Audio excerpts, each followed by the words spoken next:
the space business we're in, if you haven't figured it out, is very unforgiving.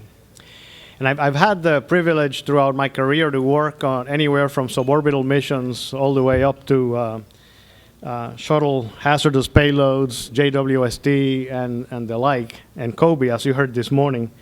And although I can spend probably the rest of my career talking about the Kobe experiences, I thought today I would just spread some of the knowledge in the form of fundamental principles that I think makes the engineering of systems successful and mission successful. Now, because we are in this very unforgiving business, the level of attention you get is directly proportional with the amount of resources you are given. The problem sometimes is that we, the bureaucrats in the system, can't tell the difference between the low side of a scale versus the high side of a scale, and more about that in a moment. Now, in my presentation, what I want to do is focus on, as I said, very fundamental principles. And I'll tell you what those are up front, and then give you a test at the end. See how well or actually the test is for myself to see how well I did. To me, we are all, in one way or another, engineers of systems. And I think, so please, don't keep that in the front of your definitions, in the front of how you view missions, because I think it's important we practice how is it that systems engineering is applied.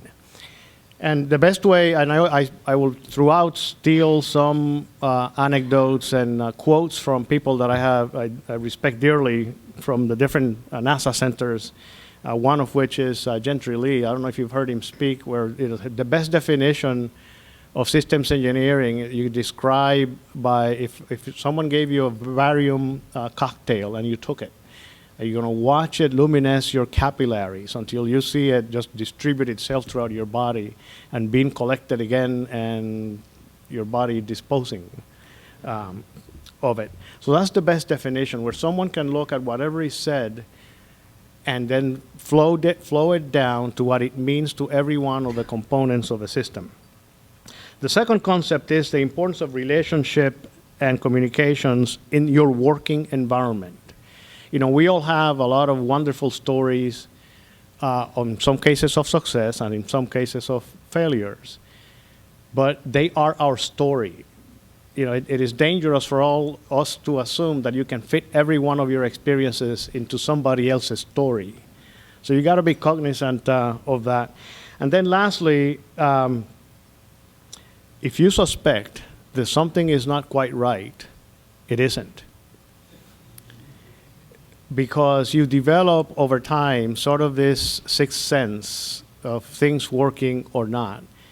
And sometimes we allow the signal to noise to get so low that you miss those clues when things are not quite working. I'm sure many of you in the audience will have can have a lot of anecdotes to tell along those lines. This, I highlighted in this, I don't intend to read them, but the kinds of things that we define as systems engineering. Bottom line for me is, how do you decompose whatever system into its most fundamental pieces, none of which by itself can do the job. So it's all the parts fully integrated. Now, before I talk about this chart for a moment, I need to see a show of hands. Scientists in the room, raise your hand. Wow. Engineers, systems engineers in the room. I'm not a scientist, actually I made the mistake, I'm an engineer.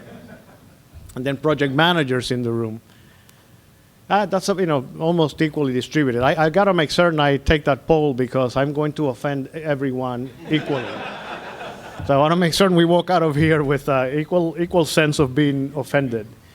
And do not pay attention to what circle is on top or the side or what have you. It really doesn't matter for this purpose. But I want to illustrate, if we begin with the scientists in the room, I think you will agree that you either were born or were trained to live in a world of question, right? You're envisioning, you have freedom of ideas, being the winner of, being the first at, and in a world of question. And then you have engineers who are trained or are born to go around with a hammer hitting anything that looks like a nail. The engineers, we are trained to be process-oriented, organized, drive things to results. So, from the beginning, from a get-go of establishing a mission team, you have a built-in tension of these two sides. One that wants to explore ideas and what have you, and those that want to bring it to closure as quickly as possible. John Mather said this morning, the engineers wanted for us to have the end-to-end level 1 and 2, 3, and 4 requirements decided from the beginning. I tell you what, you can't, right? You can't until you have enough knowledge to get to that point. But it takes some give and take for the two sides to negotiate. How do you arrive at those decisions when you are ready for them? Then lastly, the poor project manager is trying to build relationship between these two groups and creating a team that is able to deliver. So, to a large extent, is one that can master these three pieces, knowing how you manage a project, but also manage to build a relationship between these three pieces. This is what we sometimes miss, the importance of that relationship. And I think in all of the success stories, and I've seen many of you at work or worked directly with many of you, and if you ask me what made it successful, like in the case of Dr. Moose on Fuse, it was that relationship, because you could see it, it was palpable, that the three of them were working very well together, watching what was going on from the beginning to the end. Now, so speaking of applying the experience to your environment and creating a relationship to work in your environment, and to me there are three pieces that sort of become a capability, and you have to understand them and own them. One is the fact that there are some policies and procedures, whether in your organization or an organization you partner with, that you're going to have to live within. Now, I'll make some comments later about, some people asked about 7120, about 7123, and I'll comment about that later on. But even if you didn't have those, the organizations you work within will have, hopefully, some kind of policy and procedures and processes that lead you from A to B in delivering the products that they are responsible for. Then is the system design, which is the decomposition that I talked about. How do you break this up, your system, into all the elements that are necessary for the very top system to work? And then lastly, checks and balances. No matter how good of a team you are, and in the spirit of what John Mather talked about this morning, you got to have a sense of someone watching what's going on with enough of a distance to be able to tell when things are not quite working. Now, any one of the three people that I described up front in these circles could play that role. But in the heat of the battle, when we are so busy, we perhaps miss some of the things. And you got to have either it is an outside body or it's part of your organization that ought to be watching what's going on from the 5,000 or 10,000 feet. Now, in assembling, just about anybody can assemble a project structure, but I want to walk you through in the context of a system design that I described earlier and how I see it. And the primary authority and accountability begins with this project manager and project team, and project manager and principal investigator, that they need to be exactly on board on what the job is and how they're going to go about it. And then the second key element is the lead project systems engineer. So that this box at the top becomes the enabling system for your mission. And I think from the get-go, you got to ask yourselves, how healthy is that enabling system so that I can start flowing down what my mission needs to be successful? This is not all inclusive, but I picked those that I want to make certain are there from the beginning. Principal investigator, project manager, lead project systems engineer. There's got to be someone that you can point to and say, this is the person. I've been exposed, and in some cases you can get away with it, missions where I am told, the project scientist is also a systems engineer, or the project manager is also a systems engineer. I can tell you that I have met people who are wonderful at doing both things, but don't confuse the functions in the heat of a battle in delivering a science mission. It just doesn't work. you can get away with it with small, maybe a suborbital mission or a component you're delivering, but not in the missions of the level of complexity that we talk about here. Finances and resources, pretty obvious, planning and scheduling, and then configuration control. And then so you break it down into the key elements, the ground segment, space segment, and launch segment, and then down from there into the key elements of what would make, in this example, the space segment. You could do the same for ground segment and launch segment, but the instrument, the payload, structural, thermal, electrical, and so on. And so you use this same structure to start flowing down what is it that you want to do. So the whole systems engineering process begins with what do you want and how do you go about it. And that's the role of this box at the top, this enabling system, is to start asking that question over and over. Now, as recently as yesterday, we were debating, we were standing up this big program in the agency, and we started asking that question. What do you want and how do you go about it?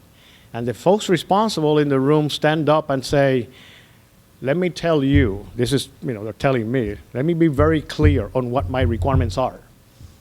And they go, I want to fly these 5 instruments, and they got to be flown by 2015 or the world will come to an end. And by then I'm going, ooh, this is going to get ugly. Then the second statement is, and by the way, there are these other 5 instruments that I also want to fly, and they also got to fly by 2015. Doesn't need to be on the same spacecraft, but they got to fly in 2015. Or in this case, and I asked, is the world going to end also? And he said, not the world, but your world, as you know it, will end. So then the obvious question is, by the way, I think one of those instruments didn't quite meet the requirements the last time, even though you told me they're sitting on a shelf. One of them I know didn't meet the requirements the last time around. Oh, yeah, I forgot to tell you about that. So let's start tweaking now some of those requirements. And so let's talk also about this second, that now my life is on the line. Never mind that the world is going to, I'm more worried about my life ending, forget about the world.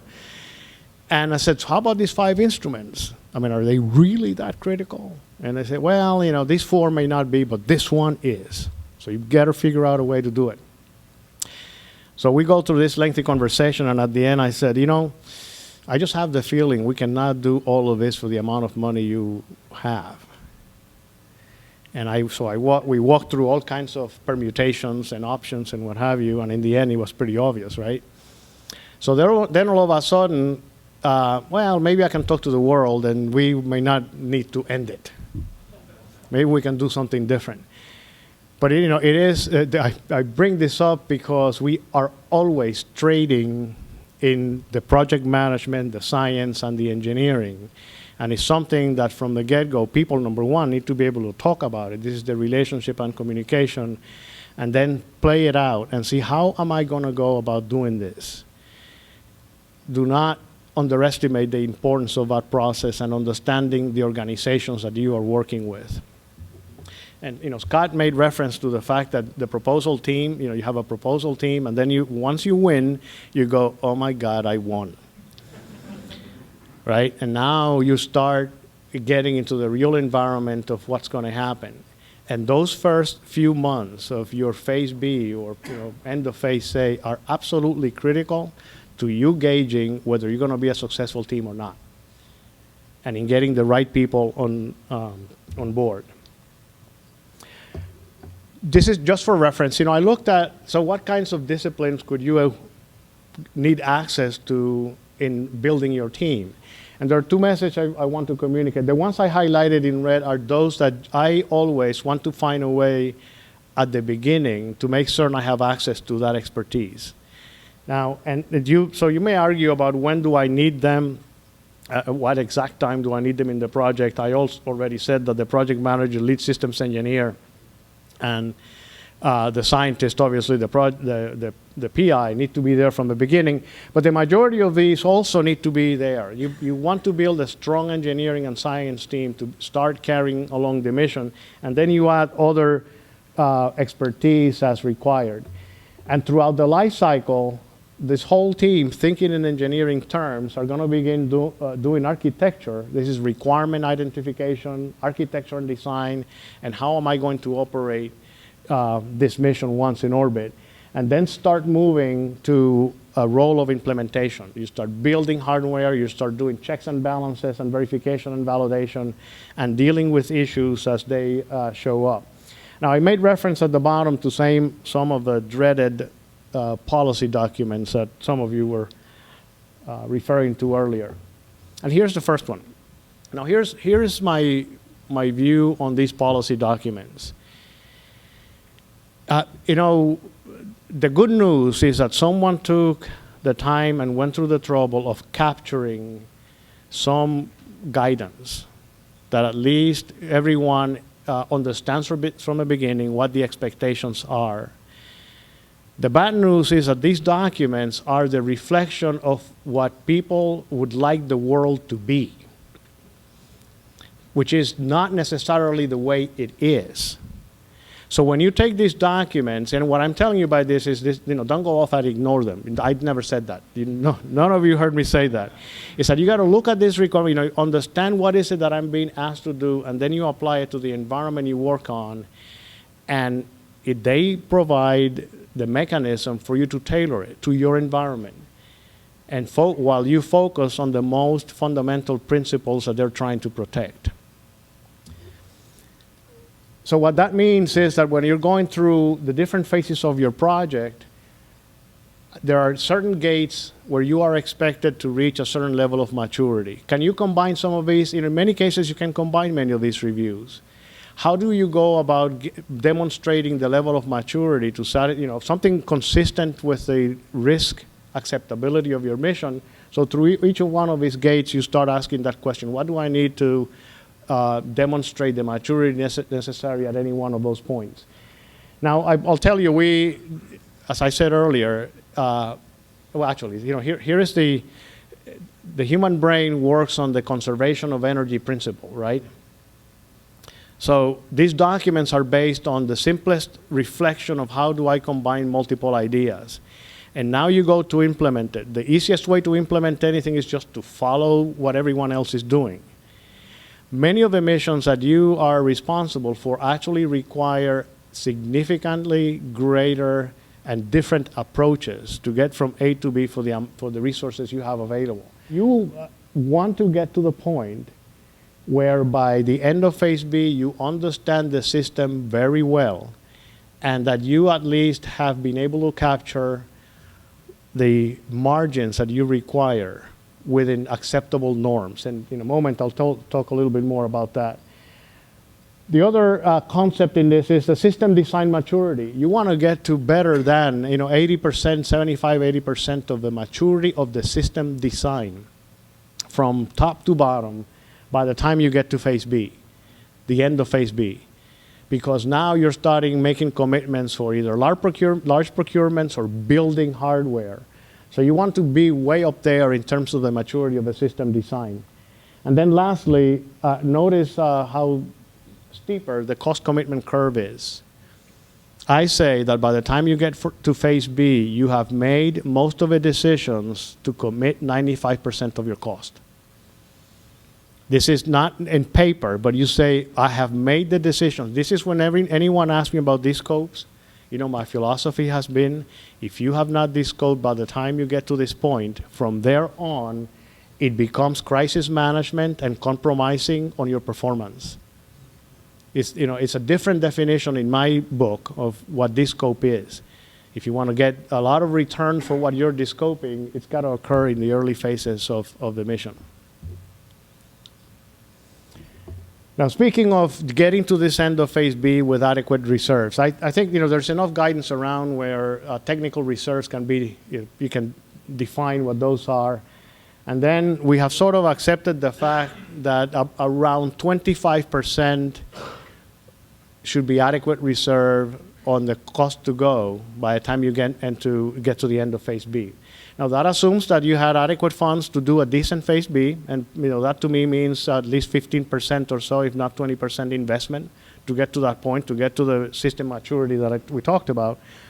And then the other thing is, If you look at how the reserves, how do you apportion the reserves in a philosophical sense, you by the end of your phase B, you have dealt with what you know, system design maturity.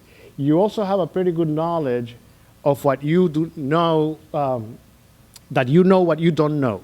These are things that you have defined you do not know and have captured them as a risk somewhere, not an encumbrance against your reserve, but a risk that you don't know this piece, but you got to go and get it. Then it is what you don't know that you should have known. And the way you get to that is through some mechanism of checks and balances. So that in the business of the implementing of the mission, you have not forgotten something that was very important. Someone asked this morning, I think it was you, when you asked the question about not being able to test some of the systems we have. I'm deeply involved in JWST, and there are no chambers large enough or systems large enough that can accommodate a fully deployed or go through the full deployment of JWST. It's not there, doesn't exist. So you have to rely upon modeling and simulation. There's a significant amount of effort going into that work, and we know what things cannot be tested. You do know that at lower levels, some things must be, and a lot of things need to be tested so that you can anchor your models, so that you can add credibility to the models and simulations you are doing. This is what John Mather was referring to as you got to have two ways to measure this. And that's the philosophy we've been following. It's a modeling and simulation, and we have an independent group of people that look at some of the critical analyses to make certain we haven't missed anything.